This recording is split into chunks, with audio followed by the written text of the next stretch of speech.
It is joy, hope, solace, fraternity, and patriotism. That's why the game is so successful, ubiquitous, and important. Sport is religion to its people. We retain the rightful ownership of those who paint their bodies and chant the slogans. Let's revisit the final score, because when it comes to sport, community is the goal. We support transferring privately owned clubs to newly created trusts constituted by demarcated local communities, whose residents can pay fees to be members. Members periodically elect trustees to an executive board that manages the daily workings like in any company. Community members vote on big decisions like budgets and major transfers. The trust purchases at least 51% of the club with moderate compensation to the previous owners. Some will buy even more. Private investors invest in up to 49% or less. Voting rights are exclusive to the community members. Aside from membership fees, these trusts still get money from sponsorship, merchandising, ticketing, TV rights and uniform deals, and private donations. The trust is legally obligated to work for and reinvest profits into the community's interest in sport. We've seen this model work in entire leagues, such as the Ranji Cricket Trophy in India and the German Bundesliga for football. 3 points. First, we have a duty to protect cultural heritage. Second, private decision-making helps communities. And third, long-term sporting development. First,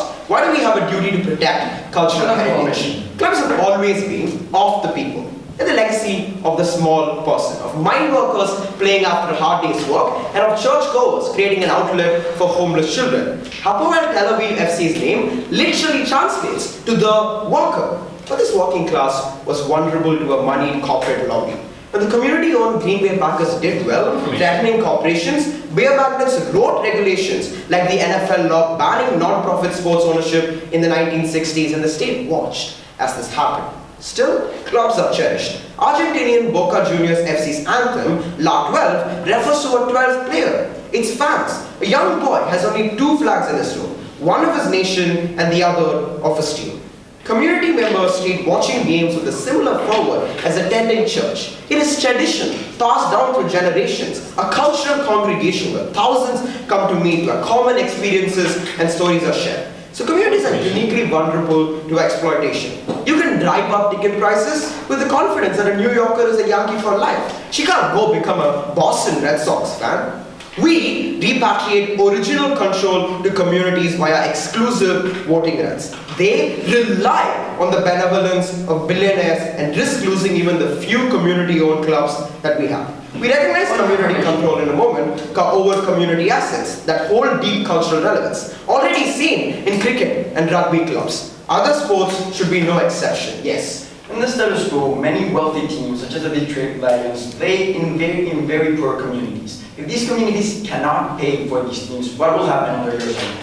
2 responses. 1, we told you in our model that this is a moderate compensation and they can afford it. But 2, they can always do things like wait for merchandising and ticketing money to come in the future and pay them back over time. Second argument, why does private decision making hurt communities? There are 2 primary types of owners who currently afford the price tags of these clubs.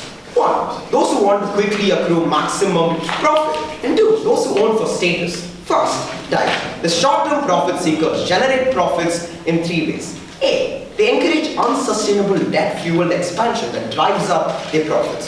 The owner buys a controlling stake in a club that comes with power over the board of directors and all of the club's financial dealings. The owner then makes large loans to the club from his personal money, dictating duration and interest rates. The board he controls, surprise, surprise, approves this loan, making the club owned by and indebted to the same owner. This money is spent on expensive players and flashy stadiums, pushing the club into losses. However, the club's legal obligation to pay interest means that the owner always extracts his pound of flesh. If the club is eventually sold, the loans from the investor have to be paid back first. In Portsmouth FC, players and stadiums were sold to let Sulaiman Al Fahim walk away with $5 million in profit, but the communities lose more than just games. But B, these owners relocate because moving to more affluent regions is more profitable. When Stan Kroenke relocated the St. Louis Rams to Los Angeles because, and I quote, St. Louis lags and will always lag, that means that St. Louis will never roar for the Rams. All they can do is watch the now Los Angeles Rams playing on TV, yearning to visit. Furthermore, this leaves behind a dead town killing local stores and restaurants and economies and the likelihood that there will be a future investment in sport there. But see, these short-term owners use their sporting club to gain exposure for their other business and political interests, often creating a classic conflict of interest between the club and the owner. In Salzburg FC, Red Bull literally spends more advertising their product in these games than they do on training young players. Pursuit of a quick buck, Red cards communities for the foul play of investors. The second type of owners are those who own for status. Many investors see clubs as a luxury good, something to join the uber elite of private club owners. For them, it is all about the appearances. Be it Roman Abramovich at Chelsea or Tony Fernandes at QPR, it's a race to fill teams with superstars and develop flashy new stadiums by forcing these clubs to take crippling debt financed from their own pockets. They also cause a race to the bottom when other clubs, in an effort to keep up with these big spending oligarchs, take on more and more debt. This puts these smaller clubs at massively increased chances of bankruptcy. Ultimately, they eventually tire of owning the club and they sell it. When their extreme wealth prevents them from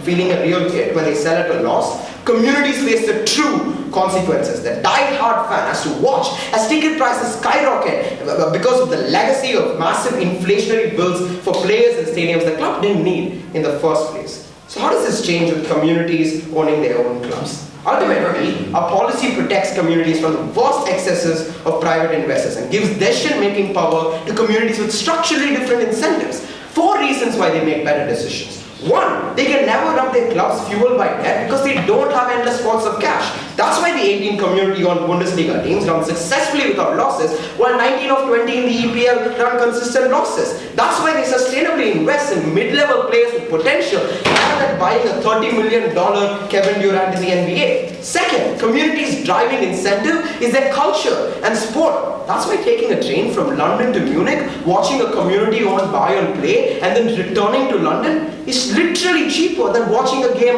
at the Arsenal Stadium. Third, we have better private investment, the control type, buying smaller stakes and receiving dividends such as the 12% private owners of Ajax FC. This is the same way investors would benefit if they bought a share in Nike. What they don't have is removing the control of billionaires who have control over community culture. Fourth, communities additionally bring lived experiences to the managerial experience of the trust. Parents, teachers, store owners are way more likely to build little leagues. So Borussia Dortmund, despite being in a low-income region of Germany, developed a team over time that sells out consistently and challenges the biggest teams in all of Europe. Communities protect the heart of sport because they are the heart of sport. When it comes to sport, community is the core. When you listen to the anthem of teams in football, you can feel that you're talking about the working class. We do agree and we do concede most of what proposition tells you on principle. But let us analyze that all of the benefits that they claim are happening under a status quo. A moment in which these owners not only have an incentive, but have enough passion as to go for that working class and help it. What we tell you on our side, this proposition is never capable of telling us what's a real necessity, pragmatically speaking, specifically when they portray these fans as so happy in their status quo. What will I do? 3 things. First of all, upon the refutations of the mechanism of their 2 substantive arguments. Second of all, upon our stance in this, before our stance in this debate, then I'll move on to our own substantive arguments that are taking things down in crushed communities. Before I go into the mechanism, what's our stance? Because although we don't think it is an ideal method, we are not entirely against of community-owned teams. However, we do not believe that this should be required for every single team. We think different teams have different necessities and those should have the possibility of having different ownership. In the moment in which they are not capable of doing you, why every single team, in every single league, in every single country should have this, they lose. Furthermore, forcing people to give up the ownership of their team is a violation to the right of property that we do believe is unjustified, specifically when in many cases these private owners created the team in the first place. So before engaging with anything they say, they have to prove to us how this violation of our right is justified. On their mechanism, they talk about the idea of how you will have 51% of the club. We think they're already considering from first drop and from the first sentence of this speech that they do need this private investment. That is to say, it is very likely for these companies or for these individuals to sway the 1 or 2% of the fans as to have absolutely all of what they want. No thank you. So in the moment in which they in principle already concede that the most important thing for a fan is for them to have this private money that they cannot win in principle. But on practical, on the first argument, where they talk about the idea of unsustainable debts and on how these owners have several things that are not beneficial. Look, we tell you,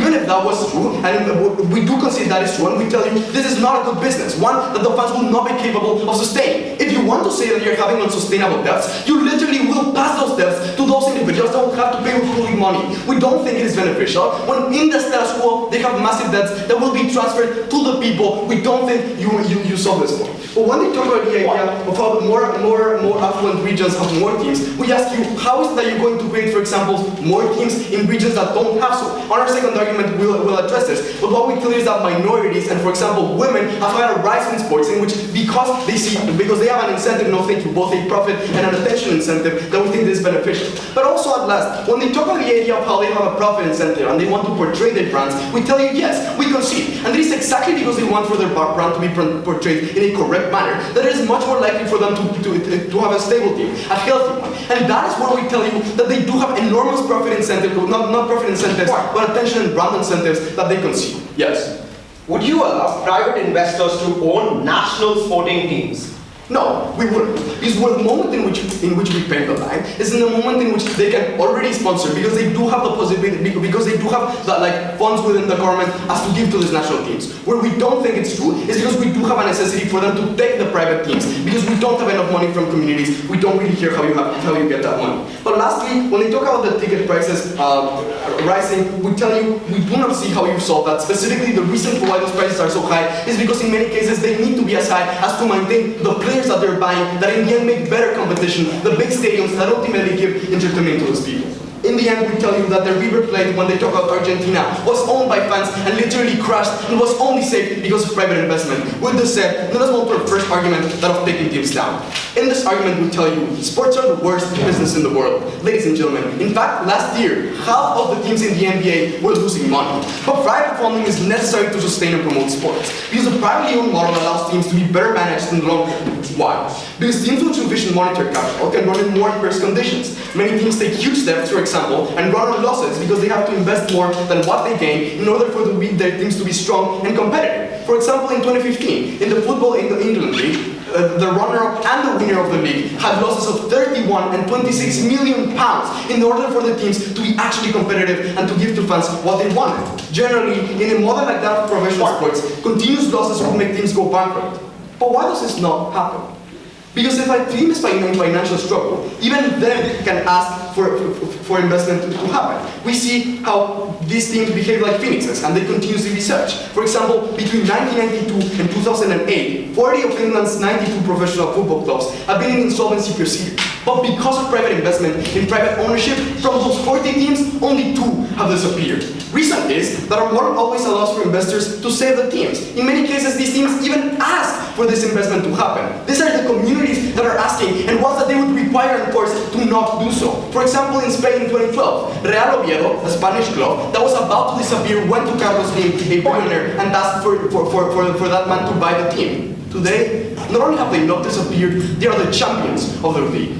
On the comparative, this will never happen in community ownership, because communities have a limited amount of capital that they can dedicate to sport teams, and teams continue being an unprofitable business, meaning communities stay with debts that they have to pay somehow. And when they don't have enough capital, 2 things can happen. A, if their communities kill the teams, as happened after the dissolution of the Soviet Union, where the teams that didn't have private investment literally disappeared. Or in the other case, where they do want to keep the teams, they will literally have to get public subsidies, leading to the divert funds from essential services and programs to the teams.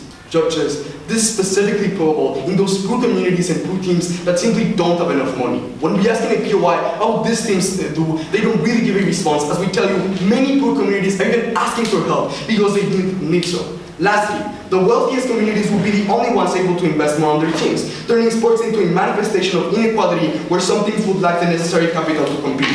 They want to talk about the Bundesliga, and we engage by telling you that when this approach has been done, and it's literally the same model that they want to do on the 50+1, the same team has won for 6 years in a row. On the model, you have no competition, and you isolate these teams in a position in which they can't develop, they can't be safe, they literally disappear. On our second argument, that of course communities, where we tell you that the local community will be significantly both culturally and economically hurt. Economically, because the existence of big sports teams revitalizes local communities. Sports teams help local businesses and industries to grow, like helping the merchandise stores, hotels, restaurants, and ultimately this benefits no thank you from having more visitors and consumers in the area. For example, Indianapolis, after the introduction of the American football and the basketball teams, the attendance at downtown leisure attractions increased over 84% and the industries benefited. But not only that, the NFL Rams in the United States contributed $28 million per year to Inglewood. The thing is, sports teams bring employment and economic growth to communities, and the amount of this benefit is proportional. But why is there more investment on our side? Because this is what the debate breaks down. Because A, there's more financial security. If they lose money, they can just invest more and make the system sustainable. But B, because in many cases, they want to advertise their brands as they say would do consumer. On the point of culture, what we now have is that only investment would go to the more popular sports. That is to say, for example, women's sports would not arise, or not as popular sports. For example, as this happened in Germany, with the table tennis club in Berlin, which has continuously been champion in Germany, and they're proudly to mention in their website that the team relies on private entities and business. Judges. Today you have two choices. Either you vote for the sides that want to change that school that they themselves consider is working, or you allow for these teams to grow, you allow for this team to develop, you allow them to be better. In this debate is the fact that sporting clubs hold a monopoly over their communities. What does this mean? This means that individuals within a sporting club have to pledge their loyalty toward one particular team because that team is intrinsically tied to their culture. So when they said these private investors will really care about these communities, they never actually engaged with the question of who these private investors really are and what they care about. Because we told you what they really cared about is the exploitation of these individuals for short-term gains. Two big ideas that came out of that last speaker's speech. Firstly, the idea that teams need to take on tremendous losses and debt in order to run sustainably, and second, that our policy damages communities by reducing investment. We'll take these down one by one, but let's just quickly look at their stance, right? Because they wanted to say that we are not entirely against community-owned teams. We want some community-owned teams to exist, whereas our burden is to defend that every single team in the community, in the club is community-owned. Except, that's not true at the point where their side of the house, no thank you, has to defend every single team being privately owned. Why? Because communities can never compete with tremendous numbers of privately owned teams because they run on tremendous unsustainable funding. They're able to inject debt in the short term into these communities for a small period of time, forcing small community-owned clubs to compete with them. And they can never engage in this competition, meaning in their world, community-owned clubs, no thank you, are unlikely to exist. Then on that first idea, this idea that teams need losses to run. Three issues with this. Firstly, in the instance that these teams aren't saved from their losses, in the instance that these teams are constantly making losses and short-term investors constantly leave the teams, we don't want these teams running on bankruptcy and debt, right? We don't want these teams literally failing at the point where that's the model they're going with. They say other private owners, no thank you, will buy off these teams and protect them. Except they're relying on the benevolence of private owners to actually retain these teams after they run on losses. We think that's incredibly problematic. But thirdly, they want to talk about the inequality in the Bundesliga. Except the reason Bayern Munich has won in the Bundesliga is because they were forced to internationally compete with privately owned clubs in England. When we cut off this competition, we don't think this kind of inequality exists. No thank you. But ultimately, they needed to explain to us with our first argument why teams needed to run on debt in order to sustain. We told you that there are sustainable models for these teams to run without the existence of this kind of debt, no thank you, without short-term investors who constantly pull out of these communities. Contrast this against our principle. Our principle was simple, that this is the legacy of a small person, that community clubs are intrinsically tied to culture and they are uniquely vulnerable to commercial exploitation. Point. They completely conceded this principle in that first speaker's speech. This means they concede that these clubs genuinely belong to communities and not to private investors. Given that they conceded this, there's no principal grounds for them in this debate. No, thank you. But second, on the idea that our policy damages communities because investment doesn't come in on our side. Two issues with this. Firstly, insofar as communities have sufficient money to run their club, as we told you in our first speaker speech, through things like TV rights, through things like merchandising, we think communities can sustainably run their clubs. But secondly, those investors, no thank you, who actually care about these teams and just want long-term sustainable profits will continue investing in these clubs on our side of the house. Who are the investors on their side? We think in a number of instances, we don't want the kind of investment that they get because we told you that these are short-term profit seekers who relocate and devastate communities, who engage in debt fuel expansions. They say we'll pass this debt on to the community. No, we won't. We'll pass it on to those owners who injected this debt onto a community and caused those clubs to die. Lastly, we told you that this kind of profit comes with conflicts of interest, right? Because the kinds of money that they invest, often they prioritize other business interests. Things like, as we told you, consider the example of Red Bull, consider the example of SportsDirect.com, which had a literal stadium named after it and cost tremendous investment into the stadium in order to advertise the brand of SportsDirect.com, no thank you, rather than actually the team. We think these investors don't really care about the team, they care about their own profit interests, and they are likely to leave the clubs in unsustainable debt and possibly cause their failure. When it comes to sport, community is the goal. Yes. In Argentina, as we already explained, the River Plate, which is one of the biggest clubs in the nation, actually went bankrupt even though it's community owned. Why is it that your model always is more successful even though it has been proven to fail in the past? We're not saying that no community-owned club will ever become bankrupt. We're saying that a privately owned club is far more likely to become bankrupt because of the perverse incentives at the heart of these owners. Owners who are willing to inject tremendous amounts of debt into these communities and leave the club right after. On to my argument. Universal community ownership incentivizes, no thank you, the long-term development of sports in these communities. Private owners of clubs often use their money to spend on the short term, say on buying an expensive player, rather than on things with returns that materialize years into the future, like running well-funded and sustainable youth sports leagues and academies. Why is this true? Firstly, because this is an opportunity cost. The fact that status-driven, myopic private owners would rather buy big names and make more short-term investments. But secondly, this hurts even well-intentioned owners, no thank you, forcing other clubs into a race to the bottom of unsustainable spending to keep up, losing money that would have otherwise been spent on the long term in these clubs. In contrast, communities invest in long-term development because their priority isn't the short term. Notice they never engage with our comparative of what communities are like and why they care about these clubs. The fact that people within the community want to see their kids go to the local fitness center or try out for the sports club. The fact that residents also care about the club being successful and having people from the community be athletes years down the line in those clubs. The data is also clearly on our side. The fact that not a single player from Arsenal's youth team has graduated onto the main team because Arsenal is packed with the Linos and Ozils of the world. No thank you. Nearly no players have made the main team after training in the academies of Chelsea, PSG, the Brooklyn Nets and other rich, privately owned clubs. We've seen cuts in development spending as well. Mark Pelios took control over the Tranmere Rovers and shut down their youth academy, tearing down funding to youth teams to a stunning zero. No thanks.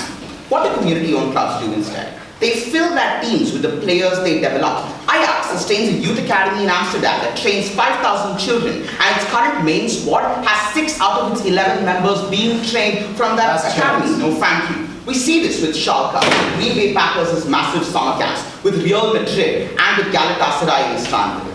A tiered system hurts the development of sport even within community-controlled clubs because it consistently and ruthlessly uses wealth to strip community-controlled clubs of the players that they develop. Because when the only way for community-controlled clubs to bring in even fractions of the money that private owners dump into these clubs is to sell fantastic players the communities develop, the clubs operate on a model where they become bereft of skill. The ready pool of players that communities create for the taking reduces the incentives even further for private owners to make serious long-term investments.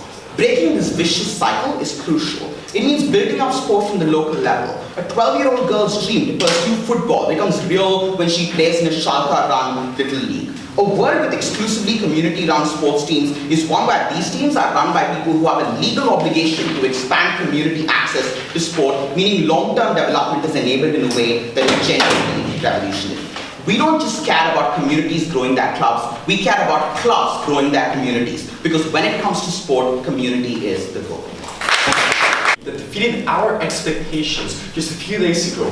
No one can possibly say that the values of integrity, passion that sports bring to us are non-existent. We think on the opposition that we ought to do as much as we can to never let those values go away. We think that we ought not to vote today for proposition because those might disappear. Three main things that I'll do in this speech. One, I'll refute the arguments from the proposition. Two, I'll strengthen our case. And finally, on the third argument, locally owned discrimination. But before that, on the framework, three main things.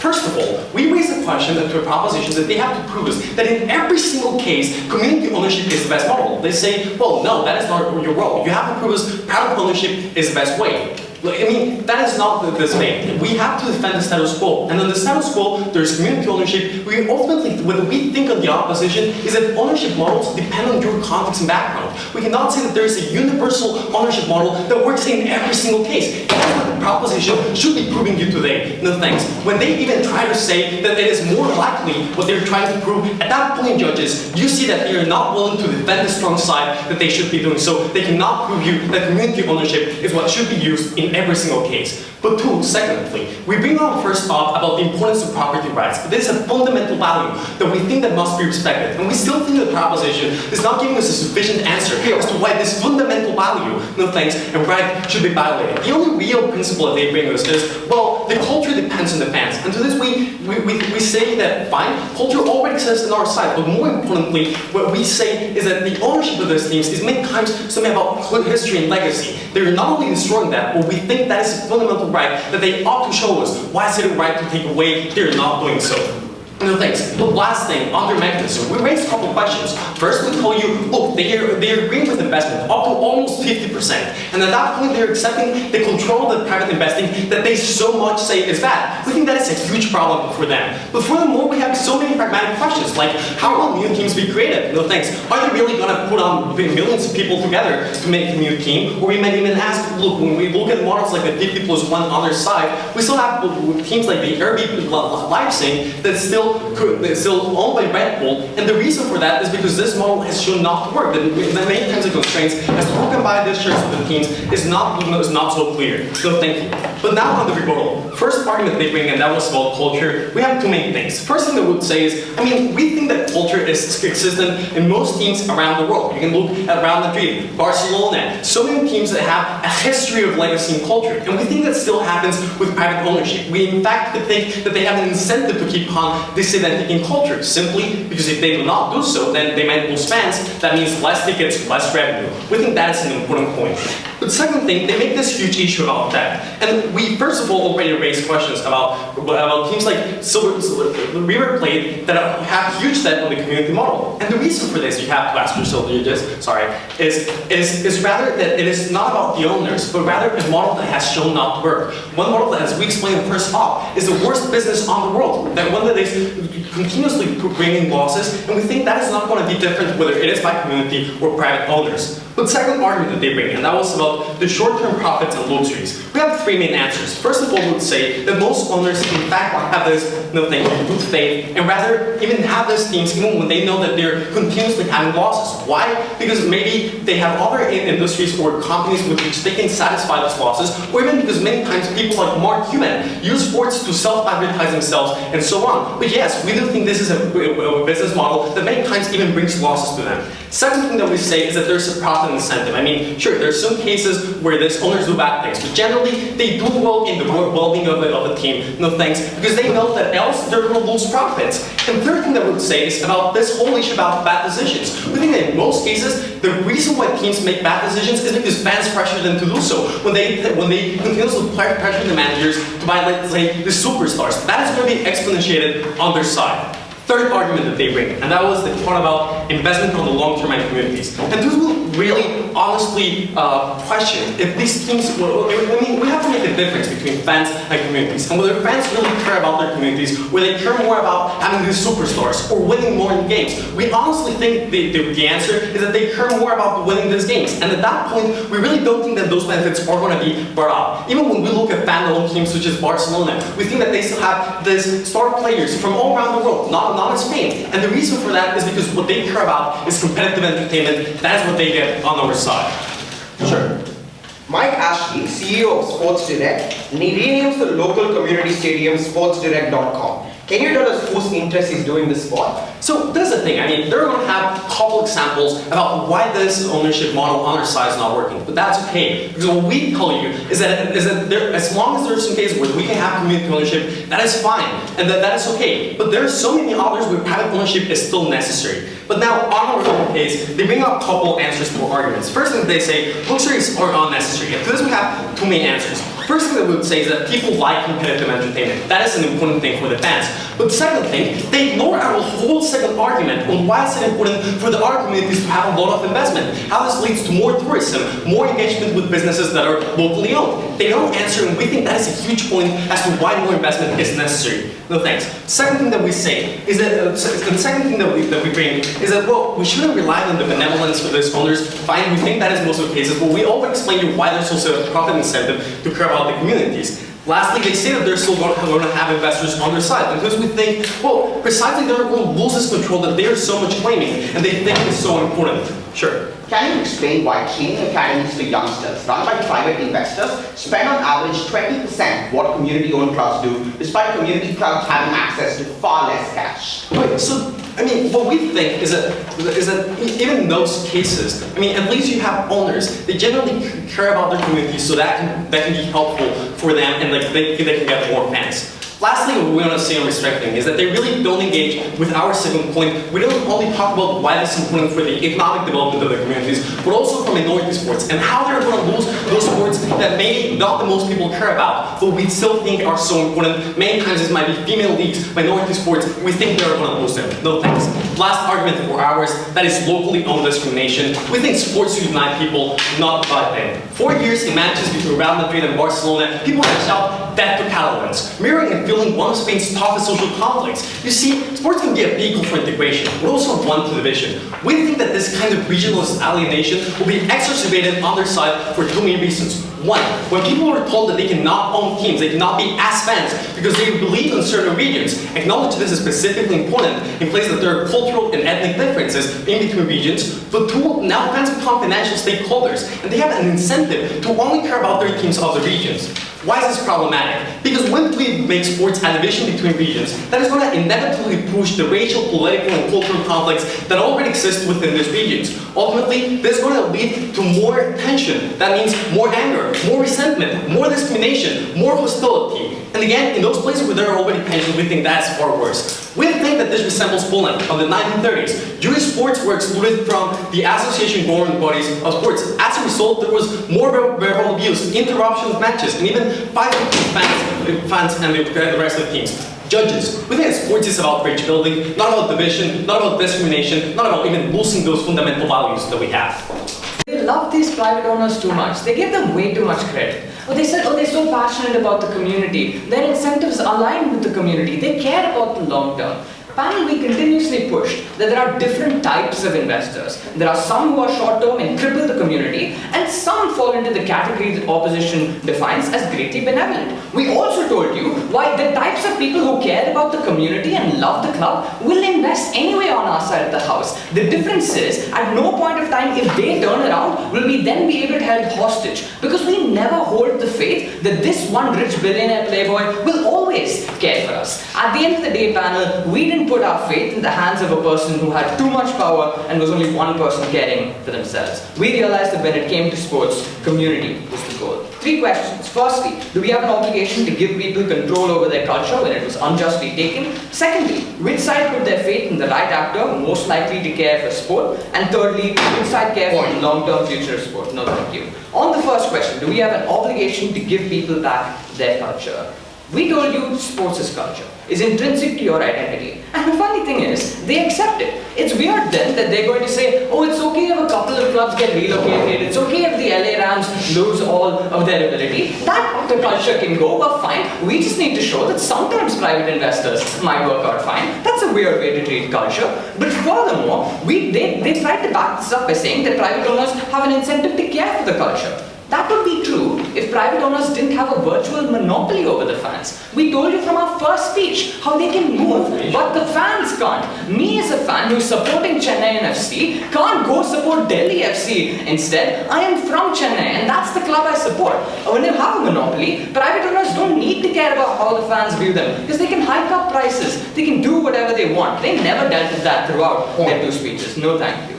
But then they missed a nuance, Panel, because when they came up and said, oh, this is private property, you never justified it, never noting that they never had an argument on why private property was important, they forgot that this was never private property in the first place. It was taken because these billionaires literally wrote laws that managed to make it extremely hard for communities to own them. At that point, we have an obligation to give it back to the community. Manchester United and Liverpool, 80% of the fans want it back. If the Taj Mahal fell into hands of a private investor, I would want it back. The right to private property cannot keep me away from my culture. How do you disagree? The team Manchester City was forgotten for decades. Even though many fans were still passionate, no one actually took the initiative. Why is it that we should forbid certain owners from actually revitalizing teams that are in many cases forgotten?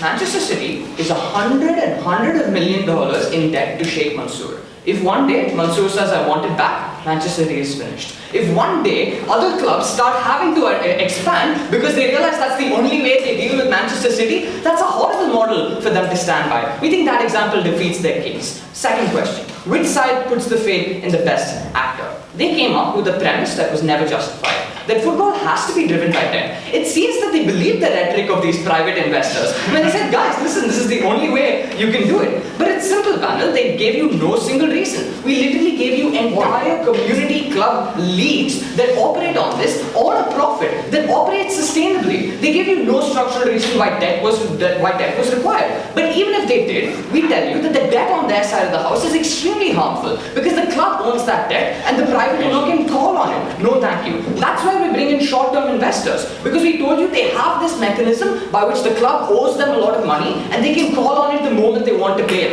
Why did they not respond to that throughout these speeches? Why did they not respond to relocation? They had the audacity to use LA Rams as an example when we told you in the first speech that they were ripped from a community and they were relocated. No thank you. We don't think that those are good examples for their side. They're signs of culture being ripped away. We also told you about a large conflict of interest, how money gets redirected. We don't think we've had enough responses as to how structurally short-term investors will destroy the club and destroy culture. That was unacceptable from their side. No thank you. The only thing that we had from their side was the idea of, oh well, now you won't invest in women's sport, you won't invest in new sports. Firstly, who are these wonderful, benevolent private investors who are going and starting women's league in the first place? Secondly, women are community members too. They vote. There are far more likely to be women making decisions on our side of the house than one rich old white guy caring about investing in women's sport, because we know them to be so progressive, right, Panel?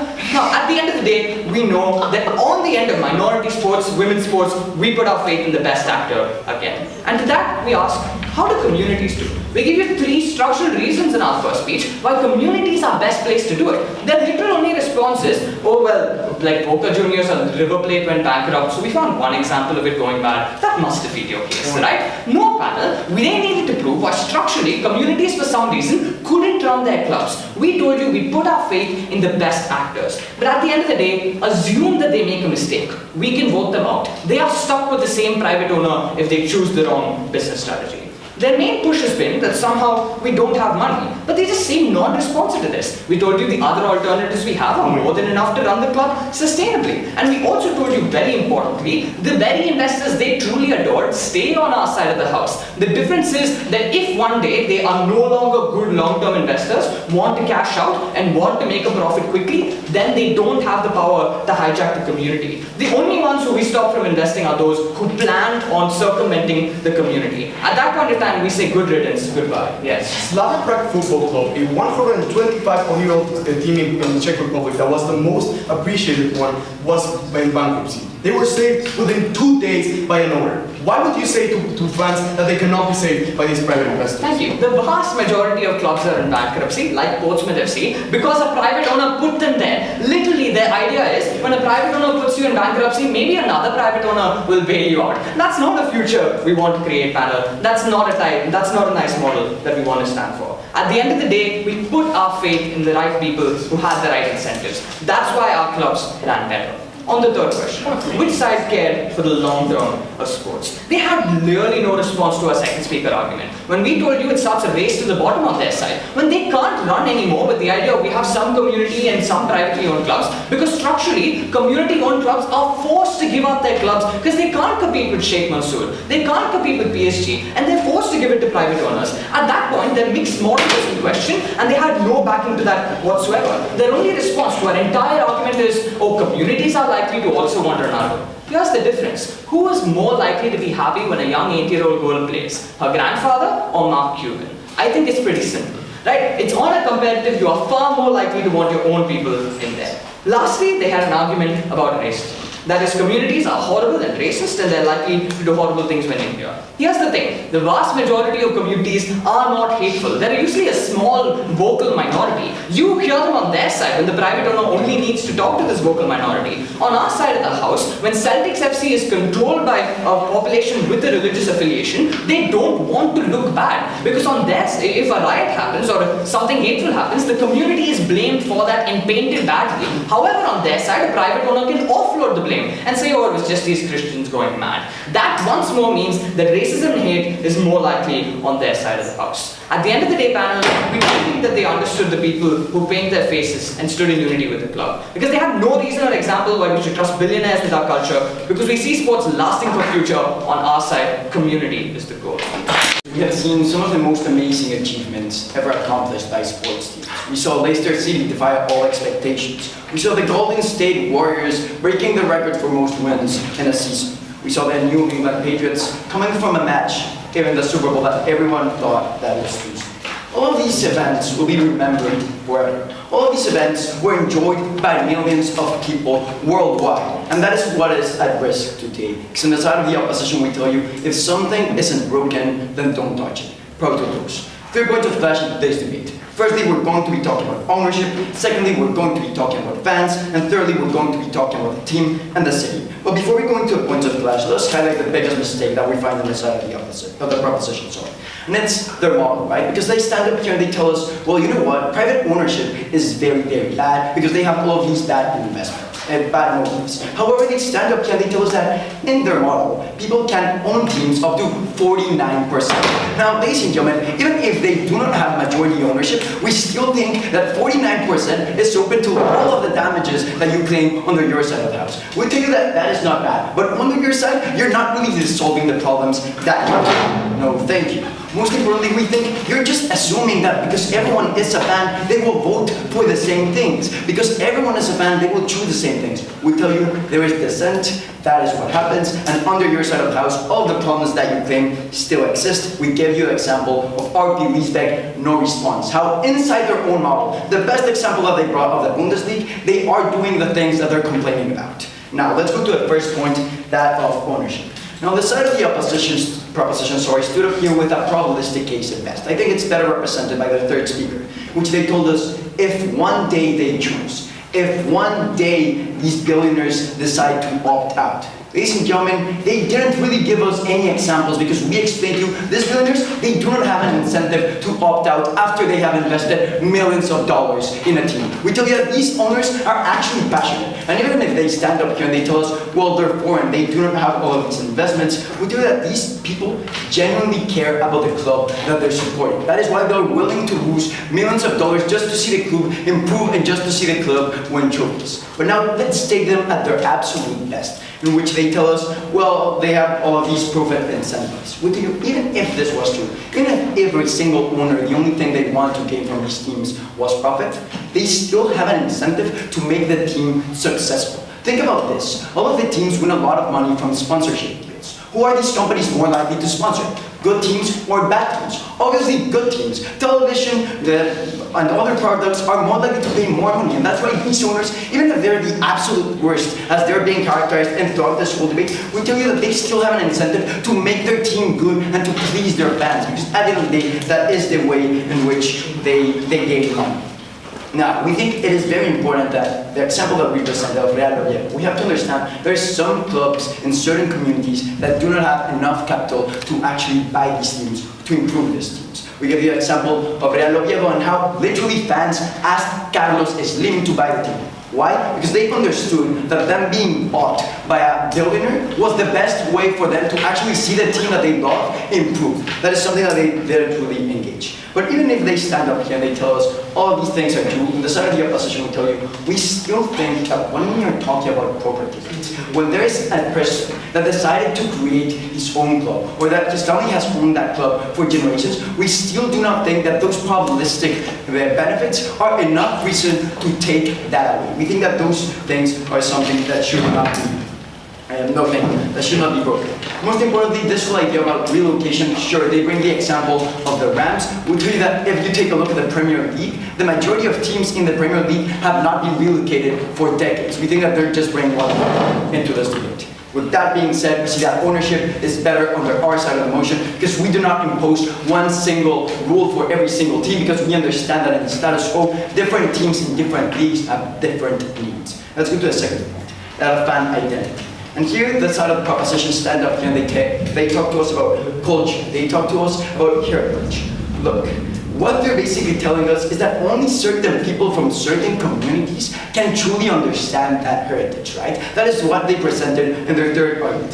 What we tell you on the side of the opposition, that is not true. We think that, first of all, some teams, such as PSG or Manchester City, they have an international culture, and that is what they are founded upon. Furthermore, we tell you that even if they're founded upon certain cultural heritage, we tell you that foreign owners can still feel and can still understand all of these very important traditions. For example, Liverpool. Even though they're majority, I'll take you in a second. Even though they're majority owned by an American company, we see people that support Liverpool are still invested in the team. They still follow the traditions, and they still identify with the colors that they wear during the stadium. We see no exclusive benefits on their side of the house. Yes? Leicester City, the best case of the small clubs you stand for. After one season of wonder, they're now $30 million in debt to King Power, their owners, and have sold their top 3 players. Do you really bet on small clubs on your side? I think I understand your point, but the truth is you're not really helping small teams on your side either, see? We think that having bigger teams, smaller teams, is something normal. But when we take an example of the Bundesliga, we see that only one team has won for the past 6 seasons. And under your side of the house, you still have all of this private investment that is making all of these leagues unequal, ladies and gentlemen. All the problems that you claim are still found under your side of the house. But most important, what we presented in our third argument was a direct clash. We tell you that the moment in which you impose only certain people from this certain community can support these teams, you're alienating the vast majority of international fans. You're furthering this idea that people that live in certain areas are inherently different, that I can only feel one tradition. And the side of the opposition, we think this is not only a problematic message for fans, but for people worldwide. That is not the world, and that is not the message that we want to live on the side of the opposition. Let's go to the third point of clash, that of the team and the city. Now, on the side of the proposition, they simply assume that debt was bad. On the side of the opposition, we tell you the majority of development in the world in general has to do with debt. Countries develop through gaining debt. We think that it is logical that sometimes people get in debt to actually invest in their education. It's logical for teams to actually get in debt in order to improve in the long run. But most importantly, they just assume that people and fans that own these teams, they will care about the community. What we tell you here is that certain sports teams do not represent their local community as a whole, right? We think that the interest of the city and of the team might actually diverge. We think that not everyone that belongs to a certain community supports that team, not truly analyzed by the side of the opposition. But most importantly, that is what we brought to you in our second argument, which we think is fundamental for this debate, and we do not think was clearly addressed. Because they care so much about the local community. And we gave you the example about Indianapolis. How regardless of whether or not you support that team, people in Indianapolis were benefited thanks to the large injections of money. People created jobs. People had more leisure. People had more opportunities to actually enjoy their life. And that is what you get when you have very rich owners investing money into a city. At the end of the day, everyone benefits. When we think of the side of the proposition, the fact that they don't answer this only means that they acknowledge of these benefits, which we think are the most important factor in today's debate. Judges, today in the world, we think there are lots of problems. However, when we are talking about sports, millions of fans enjoy happily all of these matches. What we tell you is that we should not ruin what brings joy to so many people right now. Well done. Before that, again, reminding you, two main strategic mistakes that come from the proposition. One, we insisted on how they support private investment and how possibly there's going to be enough influence and control as to have all the problems that they were trying to criticize. But two, we highlighted as to how the examples that they even bring are not even being helpful. Like even in the Bundesliga, how to have foreign owners at the time, it's fan-owned, but you still have foreign investors. And at that point, we think that they are not even being able to prove their side. But now, the points of flash. When we talk about the owners, and here it comes a point about what is the owner's right, and we think it was a fundamental principle on our side, how we cannot strip away this right. Their answer is, look, it is okay because it was originally owned by the community, and because there were rules and they not allowing other kinds of ownership models. And you see, the thing is that we never supported those kind of models, those that restrict any kind of ownership. Again, on the opposition, we think that there are different backgrounds, different contexts for every single team, and it is those teams that deserve different kinds of ownership. We don't think that there's a universal law that applies for every single team. That is what they have to prove. But second thing, we talk about why owners, what is the kind of owners that we get on our side? And first, we bring up this point about how they're running literally the worst business on the world. One that is continuously having losses. One that is, they even need to have debts. And to this we thought there were two main reasons. First, because many times they were fans. They really care about their teams. But two, because they even use these teams for things like self-advertisement and things that they think it is important. And this leads us to a second thing, right? About how they have this, even those that have this profit incentive, generally, this profit incentive makes them care about the fans, care about the team doing well. We think at least this is the case for most of the teams. But lastly comes this point about what is the best model, because they criticize that it is wrong to have teams that keep on having debt. And since we go back to first off, since we told you that is okay, because that is what leads us to more investment, more competitive entertainment. And is it really a problem that they're always in debt? No, because there's always one investor that is willing to come back and invest more. That is the reason why, as we explained in first off, that out of 90 teams of England, even though 40 of them were on financial problems, only 2 of them disappeared, because there's always someone willing to invest. You see, the problem is not the owners. It is a model that has shown not to work to bring losses. The difference is that on their side, those losses will not be on private rich owners, it will be on the communities.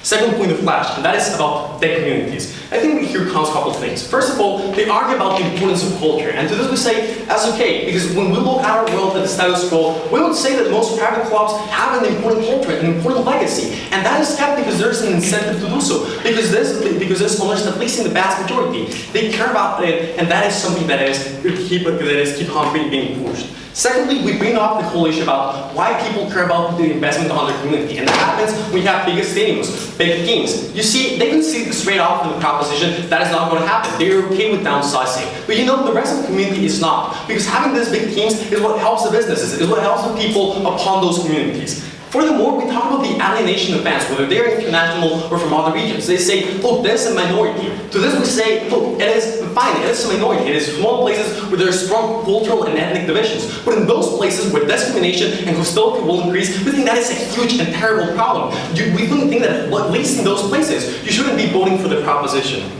Lastly, last thing on this thing, we say that they assume that people make better decisions. I mean, we told you how even those things that they criticize, many times it is the fans that push the owners to make this kind of decisions. They even assume that they're going to care about the community and not about competitive entertainment. Judges, next time that Arsenal plays Manchester City, it doesn't matter who wins the match, because at the end of the game, both communities will have lost 4-4 on their side. The short-term profit-seeking that causes debt-fueled inflationary expansion, bringing clubs to the brink of bankruptcy, stripping away stadiums and best players so that the likes of oil tycoon Sulaiman Al Fahim can be paid off. They say clubs run on losses, that they're always going to get bankrupt, and that these private owners will sweep in and these clubs will raise like a phoenix. The problem is, their very first argument was that we need private owners to save from the excesses and self-interested failures of other private owners. Because we disagree. We don't think sports has to be the worst business on earth, because we think the only debt that sport teams should owe is the one to their communities. We say when it comes to sport, community is the goal. Two questions. First, should communities control their own culture? Second, do communities manage their clubs sustainably?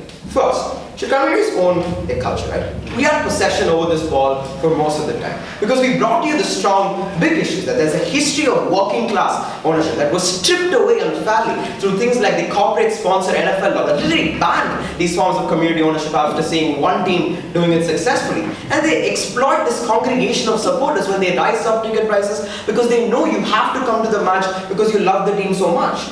To this, they had a really strong principled response. They said, the strong billionaire Roman Abramovich, known for other things such as owning the world's most expensive yacht, has this property right over this club. Not only did they not substantiate that, we told you that these clubs were taken forcefully, right? Not sold in peaceful manners, but taken through corporate lobbies. We are being nice when we take it back nicely from them, right? As after the history that these clubs have. The only response to this comes in third opposition when they talk about international fans. But this is a lie, and they fail to realize that, like my third speaker told you, I can't stop supporting Chennai FC just because something happened there, right? That there is a monopoly that these private owners have over their local fans. That's just unfair. We recognize this in other cultural assets like the Taj Mahal, like local community culture, and in other sports like cricket and rugby. This should be no exception. Second question, is community management run clubs sustainably? If you look at the highlights of this and the back and forth that happened, you can see that when we started with the strong argument of what these different investors are, he said, by the third speech, they pushed into this corner, they said, there'll be some owners who will actually care for this sport. The problem is they fail to recognize the comprehensive breakdown of these private owners we give to you. They say, debt is good, money is just good, in the words of Sulaiman Al-Fahim. But we tell you that is unsustainable, right? That is dictated in the terms of the private owner. It is set up so that you always have to pay interest, and if the club shuts down, the private owner never makes the loss because they'll just sell the stadium and pocket that money. That's not something that happens to the community. The community faces the true consequences when they can't afford to see their matches or when their community club gets moved. But the other kinds of incentives we explained, no response. The conflict of interest when Red Bull would rather smear its logo across the names and jerseys of communities than invest in youth teams. The kinds of relocation they happen. They deliver an own goal when they say the St. Louis Rams have $30 million of community investment. Yes, the same St. Louis Rams that were ripped apart from their community and moved to Los Angeles because that's where things are happening. That's egregious. I told you about the kinds of status investors and the kinds of different incentives they have. No response. He said, but why will communities have control if we have 49% private owners? Without realizing that we gave them the exclusive voting rights, the exclusive power to make these decisions. They say there are some owners who are passionate and genuinely care. And they stay on our side, right? The same way you want to make long-term money, you put your money in Nike, the same way you can put that in the Bundesliga team. But ultimately, they said communities will be nativists without realizing that that's the vocal minority of communities as opposed to private owners who can be the same kinds of racists, but there is no check, there is no community to hold them accountable. Crucially, they pretended like we didn't tell you why communities care for their own selves, that they know best as to what they need. Our entire second speaker argument on youth academies and the future of sport and the little girl playing in the sports team is what they never cared about. Communities respond to the heart of sport because they are the heart of sports. When it comes to sport, community is and has to be the goal.